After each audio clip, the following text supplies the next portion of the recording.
guys, welcome to Theo Drive, learning one truth at a time. Today we have Pastor Elvis with us. Thank you, sir, for joining this episode. So a lot of times ఈ రోజు repentance అనే మాట vanish అయిపోవడం మనం చూస్తా ఉన్నాం. And repentance is more like a bad word today.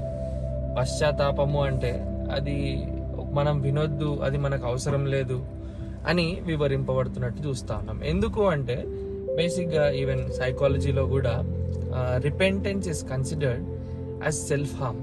పశ్చాత్తాప పడితే మనల్ని మనం హార్మ్ చేసుకుంటున్నట్టు అని అట్లాంటి ఐడియాలజీస్లో మనం జీవిస్తున్నప్పుడు బైబిల్ ఏమో యేసుక్రీస్తు ప్రభు రావడమే రిపెంట్ అని అన్నాడు. And John the Baptist repent అన్నాడు. సో రిపెంటెన్స్ అనేది బైబిల్లో కొత్త ఏం కాదు, కానీ దీని గురించి చాలా స్పష్టంగా తెలుసుకోవాల్సిన అవసరం ఉంది. So what do you think, sir? Like why do we need to know about repentance, and is repentance really a bad thing? Like అంటే మనం నేర్చుకోవాల్సిన అవసరం లేదంటారా repentance గురించి? Repentance, before we know about repentance, we should know the state in which we are. The Bible so clearly says that all have sinned and have come short of the glory of God. Yes. So God's intended purpose is not fulfilled in mankind, and mankind lost the way, has fallen from grace. Yes. And being in that state, we are confused and we are lost, and we do not know where to go to. Correct. So in that state, God asks us like to turn towards Him. Prophets, all the prophets talk about this. Yeah. Then John the Baptist, then Jesus, then the apostles. The word of God calls us to repentance. Correct. So yes, psychology calls it toxic. Okay. It's a toxic trait to repent antundi. Kani but again rewiring our brain అనేది ఒక మంచి thing అని కూడా మాట్లాడుతున్నది. Okay, that is a different thing. అని Bible again and again calls us to repent. The first thing that John the Baptist taught, the first thing that Jesus taught, all the message, first preaching on the day of Pentecost by Peter, and the messages of Paul all talk about repentance. Exactly. అంటే when they are emphasizing on repentance, I think we have to define what is అసలు repentance అంటే ఏంటో తెలుసుకోవాలనుకోండి. ఎందుకంటే చాలాసార్లు మనము repentance అంటే మన own ఐడియాలజీతో మనం ఉంటాం. So the question is like, what is repentance exactly, sir? Repentance and it comes from the Greek word metanoia, to change mind or change perspective antaru. Telugulo clear ga maru manasu. Exactly. Tamil lo gani మన Indian language, south Indian languages, I don't even in హిందీలో కూడా clear ఉంది. మనసు మార్చుకోవడం అనే మాట మనకు Indian languages లో క్లారిటీ మనకు ఉన్నది. So that is what it means. Hebrew word lo aithe something close to garvapsi. A man has strayed away from his eternal purpose and gone away from home, so he need to come back home. That is what Jesus taught in the story of the prodigal son. Coming back to home, coming back home.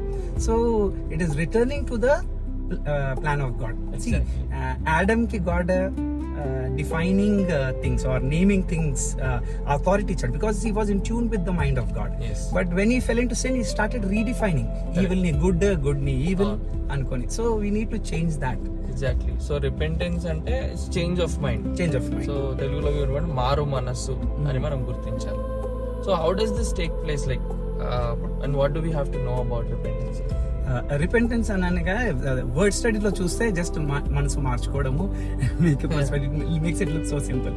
But no matter how much a man tries to change himself, he cannot change. He is a slave of sin. Jesus so clearly said, he who sins is a slave of sin. So the thing is that we need to repentance can be defined by many ways, like secular terminology lo mari rewiring enno cheppavochu. Kani Bible so clearly makes it very clear that turning from sin or dead works or anything selfish nature to God, only when you turn to God is it fruitful or complete. Correct. Without that repentance lo ardham ledu.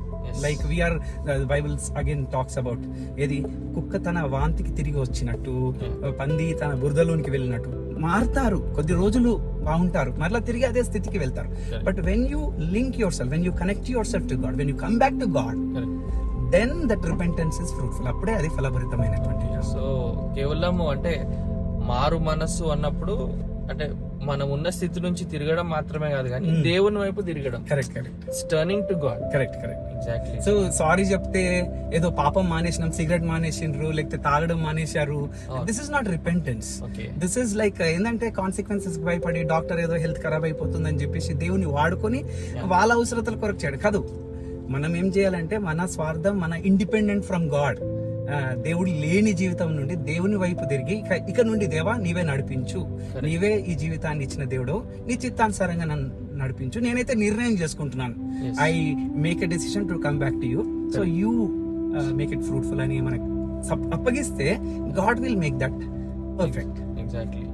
But we see like there are extremes, 2 extremes. ఒక side ఏమో అసలు ఈ పశ్చాత్తాపం అనేది మనకు అవసరం లేదు, totally అంటే we don't need this at all, మనం దీని నుంచి దూరం ఉండాలి. ఇంకొక సైడ్ ఏమో ఒక 3-4 days నువ్వు పశ్చాత్తాపడు, అప్పుడు పశ్చాత్తాపడి నీ కన్విక్షన్ ఏడిసి ఫుల్ అన్ని పాపాలు ఒప్పుకుంటేనే దేవుడు నిన్ను క్షమిస్తాడు అన్నట్టు బోధించబడుతున్నట్టు చూస్తున్నాం. So like how do we draw and balance and how do we look at it sir? పశ్చాత్తాపం అవసరం లేకపోతే యేసుక్రీస్తు అంత తేటగా repent or perish, Luke 13 chapter, మారు మనసు లేనిది రక్షణ లేదు, ఐ మీన్ మారు మనసు లేనిది క్షమాపణ లేదు, రక్షణ లేదు, దేవునితో సంబంధం లేదు, విశ్వాసం కూడా లేదు. బికాస్ ఫౌండేషనల్ డాక్ట్రిన్ లో first comes repentance, then comes faith. Exactly. Faith is not godly faith without repentance. Exactly. అంటే faith and repentance are the 2 sides of the same coin. So ఒక సైడ్ విశ్వాసం, ఇంకొక side true faith includes repentance, true repentance. Again just sorry అని feel కావడం కాదు. ఇప్పుడు ఒక తాగుబోతు వ్యక్తి ఆయన తాగినందుకు ఇళ్ళంతా లాస్ అయిపోయి ఆరోగ్యం చెడిపోయి రోడ్డు మీద పడిపోయింది అనుకో ఇల్లు, ఈ ఫీల్ సారీ అంటే అరే this is one, I didn't expect this to go bad that way, ఇట్లా తాగకపోనుండే ఇంకా కొంచెం కంట్రోల్లో తాగనుండే, లేకపోతే ఇలాగా. That is not true repentance. Repentance అవసరం లేకపోతే బైబిల్లో ఓల్డ్ టెస్ట్మెంట్ నుండి న్యూ టెస్ట్మెంట్ వరకు అంత బైబిల్ అంతా రికరెంట్ థీమ్ గా రిపెంటెన్స్ చెప్పబడుతుంది. టర్న్ బ్యాక్ టు మీ, ఐజయాలో ఉంది కదా, turn back to me all nations and be saved. What is turning back? That is the Old Testament concept of repentance. Jesus first word repentance. కాలం సంపూర్ణమైనది, దేవుని రాజ్యం సమీపమైనది కాగా మీరు మారు మనసు పొంది సువార్తను నమ్ముడి. బాప్తిస్మమిచ్చు అని యేసుక్రీస్తు.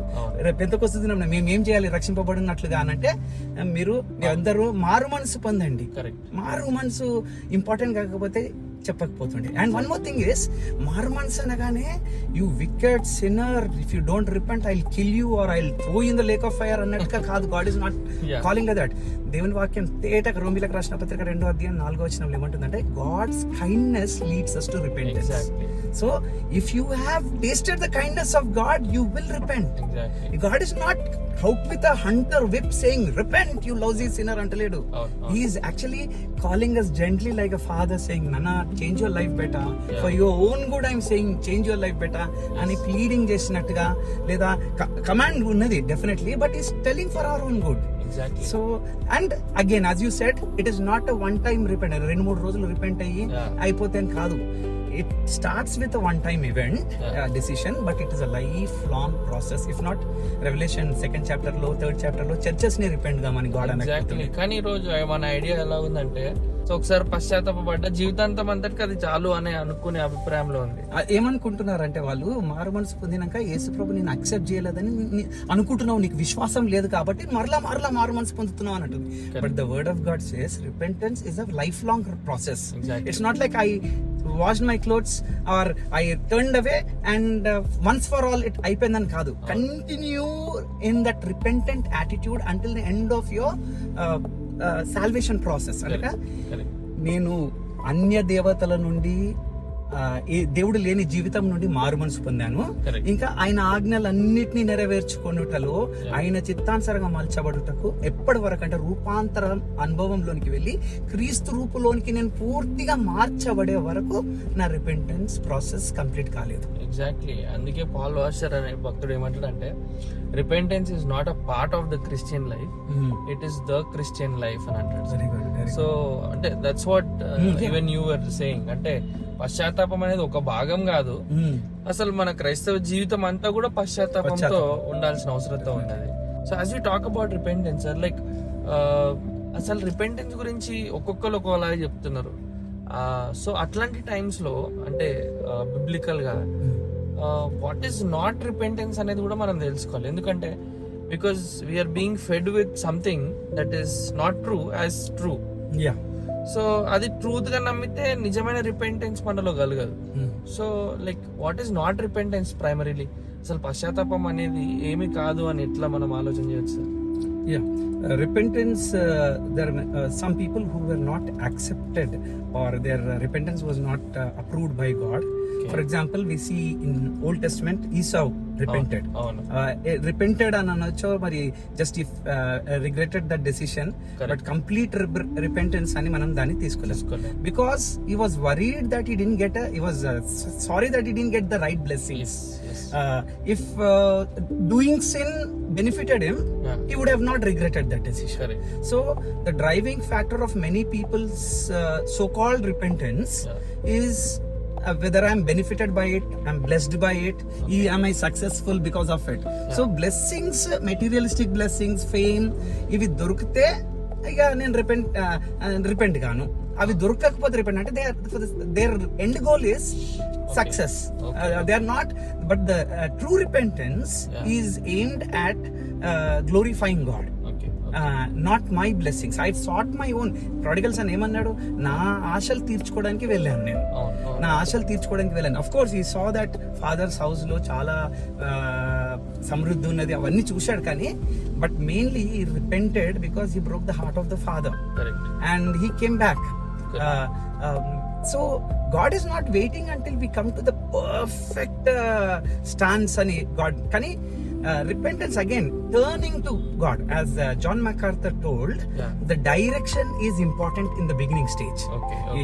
Are you turning towards the world, turning towards your own selfish natures or dead works or ritualistic things, or are you turning to God, to his truth, to his word? ఆయన వాక్యానుసారంగా నువ్వు తిరిగావా, లేకపోతే జస్ట్ రిగ్రెటింగ్ సమ్ డెసిషన్, అరే wrong choice చేసిన అని తిరుగుతాం. So when we turn to the truth, when we turn to God, then we have began right way. Then there's the process, then there is a long way to go, but in that direction. Okay. That's really true. అంటే we need to understand that like అంటే Hebrews లో రాయబడినట్టు ఈసావు గురించి as you were mentioning, though he sought with tears for the blessings అంటే his goal was blessings. అంటే ఆయన ఏం గ్రహించాలంటే నేను చేసింది తప్పు, నేను వ్యతిరేకంగా జీవించింది తప్పు, నా బర్త్ రైట్ నమ్మేసుకుంది తప్పు అని గుర్తించలేదు. అదే బట్ ఆయన ఏంటంటే నేను కోల్పోయినా, నాకు మోసం జరిగిపోయింది అన్నట్టు ఎక్కువ దొరికింది. యా, సో అది ఎంతో ఇంపార్టెంట్. చాలాసార్లు మనం కూడా ఏదో కోల్పోయినామని ఏడవడం కాదు, కానీ రియలైజ్ అవ్వడం, మన చేసిన తప్పు ఇది తప్పు, ఇది పాపము అని రియలైజ్ అయ్యి మేబీ ఆ సొల్యూషన్ వైపు తిరగడమే, that's where repentance begins. So Esau గురించి it's a perfect illustration how not to repent. So what else do we have to know? Even Ahab also repented, but for that particular thing, and God heard him for that moment, for that request that he had in mind. God approved him, and he didn't bring that wrath that he prophesied or spoke through his prophet. It didn't happen in his lifetime. But Ahab's repentance was not unto salvation. Only to escape that punishment. So అక్కడ వరకు accept అంటే ఏదైనా నేను తప్పించుకునేదాకా repent అయిపోతా. అంటే this is also very true. అంటే మనం కూడా చాలా సార్లు సరే ఇప్పుడు ఏదో నా మీద వచ్చేసింది ఆపద, దేవానంద్ తప్పించేసి నేను పశ్చాత్తాపడుతున్నా, ఇక మళ్ళీ తర్వాత పశ్చాత్తాపం ఉండదు. So exact, that's also temporary. So we should always, like David, pray, search me, O Lord, try me and see if there is any wicked way. So make it a daily habit to pray a prayer of repentance. Prayer చేసినప్పుడు repentance prayer చేయాలి. వాక్యం చదివినప్పుడు కూడా ఈ వాక్యానుసారంగా నేను ఉన్నానా, Psalm 119 లో ఉంటుంది కదా, నా జీవితం బాగున్నప్పుడు అప్పుడు నీ వాక్యం చదివినప్పుడు నాకు ధైర్యం కలుగుతుంది దేవా. నా జీవితం బాగాలేనప్పుడు వాక్యం చదువుతుంటే భయం అవుతుంది. ప్రకటన గ్రంథం చదవడానికి ఎందుకు భయపడతారు, ప్రవచనాలు చదవడానికి ఎందుకు భయపడతారు, మరియు పెద్ద క్రైస్తవులం అంటాం కానీ కొన్ని వచనాలు చదవడానికి భయం అవుతుంది. ఎందుకు భయం అవుతుంది? మన జీవితాలు బాగలేదు. We should accept that, we should come to face with the truth. Repentance అనే మాట ఏమనిపిస్తుంది అంటే ఐఎమ్ నాట్ గుడ్ అనేది. So we want to feel good, we want messages that make us feel good, but the truth is మనలను క్లియర్గా cut చేసి, cutting ఆ heart, showing what are mistake is అని చూపించేది మనం చూస్తే, then we will know very well that we need to repent, and then we will have true joy. Exactly. True joy of salvation appudu kalugutadi. Yes, so as you said, repentance is so necessary and essential in all of our lives. So repentance is also the gift of God అని మనం నేర్చుకున్నాము. So దేవుడు మనకి పశ్చాత్తాపం దయచేసినప్పుడు let's not make it a one time moment, ఒకటే moment గా కాకుండా రిపెంటెన్స్ జీవితాంతము ప్రతి దాని కొరకు.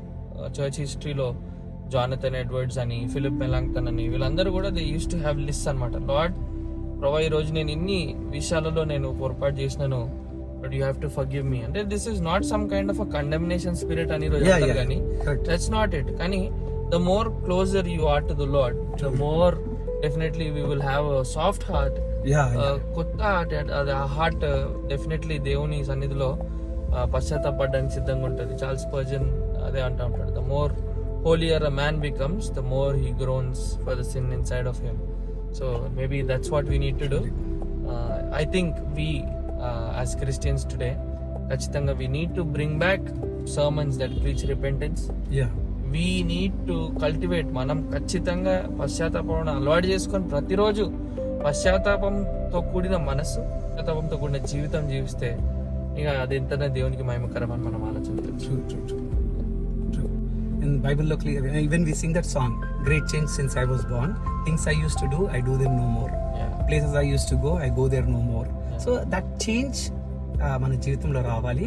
న్యూ టెస్ట్మెంట్లో ఎంత క్లియర్గా వాడబడిన రిపెంటెన్స్ని యాంటీ బిబ్లికల్ అని కానీ, ఫేత్ లేని వారి మాటలని కానీ అనుకుంటే we are really going away from the truth.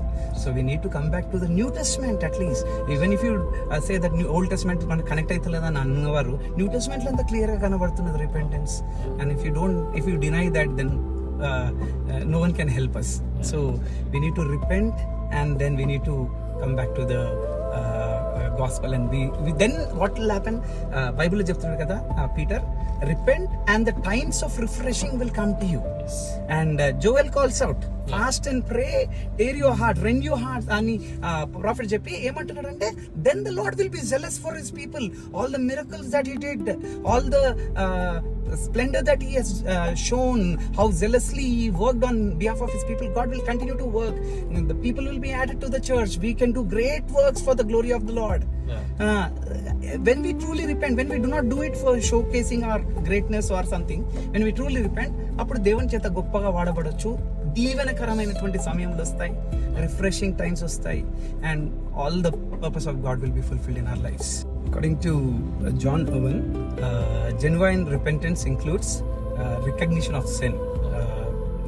Recognition of sin. Firstly, we need to recognize that we are sinners. Then sorrow for sin. 2 Corinthians 7:10 says sorrow for sin. And then we feel ashamed, as Ezekiel told. We feel ashamed that we are sinners. Then confession of sin. Psalm 51 lo, I confess my sin that you will be justified. Confession for sin. Then forsaking of sin, and finally hatred for sin. These two things are neglected. That is forsaking of sin and hatred of sin. So there should be a leaving or turning away from sin. That is the vital part. Without that, it is not at all repentance. And it's not enough that I stop sinning, but we should come to a genuine hatred for sin. That we should love righteousness and hate iniquity. And we should also see that everyone follows this. So that definitely will sum up repentance for us.